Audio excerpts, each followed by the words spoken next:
roughly $10 billion. I don't remember exactly. If you ran that spending level forward to the current year, that is, if you adjusted for prices since 1979, which was the peak funding in CETA in the Carter administration, CETA would be funded now at about $25 billion. And the successor to CETA was the Workforce Investment Act, and that's now funded. It reached $6 billion in the stimulus package, the ARRA, but it's fallen back to about $4 in the administration's 2011 budget. So what happened over that period of time was we really switched horses in our workforce development policies. At first, not in a very self-conscious way at all, but what began to happen was that more and more post-secondary education, notably the community colleges, began to take on the workforce development function. And in this recession, the response from the Congress was largely an education response. That is, we doubled the spending for WIA, but at the same time, over the past 20 or 30 years or so, we've increased the spending for post-secondary education several-fold as many states.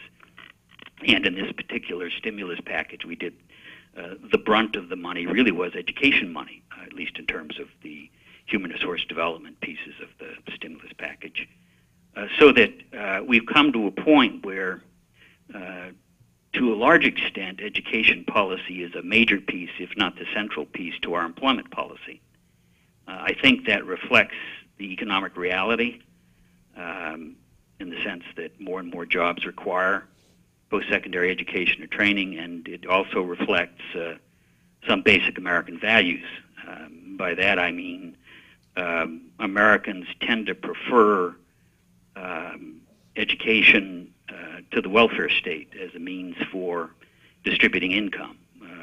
By that I mean that rather than having programs that redistribute income and that grow the size of government, we tend to reach for education, which is publicly funded. We sometimes forget it's also government in most cases. But we prefer education because we all pretty much assume that education is consistent with our individualist values. That is, people who go to school, at least in theory, they have to do their own homework and pass the tests and make the grades to get the education that will get them the good job. Now, the education system itself is not entirely fair.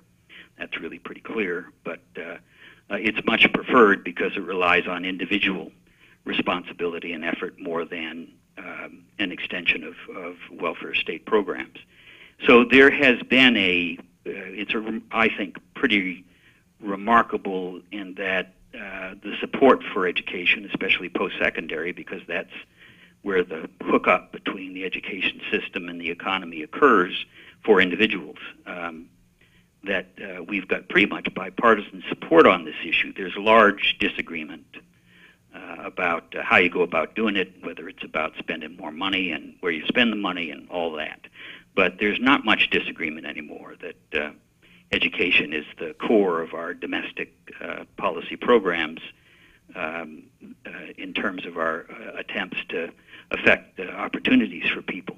So the tough part of that on the post-secondary side, I think, has been that in the end we've all pretty much agreed that everybody needs some kind of post-secondary education training, whether it's a certificate or an industry-based certification or a degree or solid formal training on the job. We're essentially agreed that that ought to be universally available to Americans, but we have no way to pay for it. And that's a problem. So much of our political leadership has moved to the only strategy available to them, which is, since they can't pay for it, they want to make it available by making it affordable. And I think it remains to be seen whether we can, in fact, build a mass post-secondary education and training system without spending more money. It's the healthcare issue all over again, in a way. Whether you can have universal coverage and you can do it on the cheap remains to be seen. In the current budgetary climate, I think we're running that experiment to a fairly well. I mean, there are huge pressures on state and local budgets, and they aren't going away.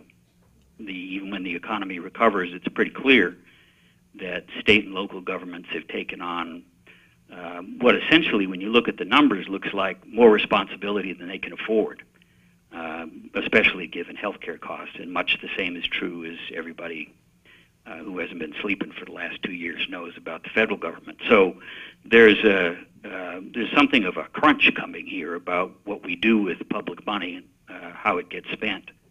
I think the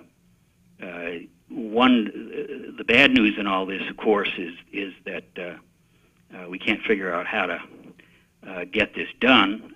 More and more, we are shifting the responsibility, especially the labor market responsibility, to two-year schools. But the reality there is that there are huge funding differences that result from that. That is, if you're a young person who goes to a community college, you're crowded in with a huge line of people, especially minorities and low-income kids and kids from working families are all crowded into the two-year system. And we're spending much less on them per student than we are spending per student in four-year schools. First of all, 4 years education is worth a lot more than 2 year. It's twice as long, so it ought to be. And the other reality is that in the end, the public subsidy that goes to a four-year student is substantially above that at a two-year school. So there are a lot of problems here, but I think the good news is that the economy itself is demanding more and more human skill in order to make a living. The basic mechanism that drives that is complicated, but probably the simplest way to talk about it, at least the way economists now think of it, is that it's driven by technology, and that the technologies that are dominant now, the general purpose technology, they're generally computer-based, or they're hooked to computers in one way or another. And the way those technologies tend to work is that they automate anything that is repetitive in a job, any task that's repetitive, or any set of tasks, any set of activities that are repetitive. If it's programmable, you can get a machine to do it. And there's the effect of that has been, at least in the data, has been truly awesome in the last 30 years or so.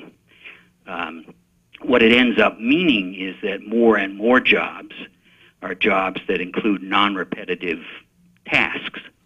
And those are two kinds of jobs. It's the person who cuts your hair, and it's the person who serves you the fast food, but it's also the managers and technical workers and white-collar office workers, largely in the service sector, who are more and more the source of demand for post-secondary education and training. So there is I think it's pretty well agreed by now. There was a debate maybe a decade ago, but I think it's over, that we're shifting to a high-wage, high-skill economy with a growing emphasis on services, which is not to say there aren't jobs in manufacturing and in natural resources. There are.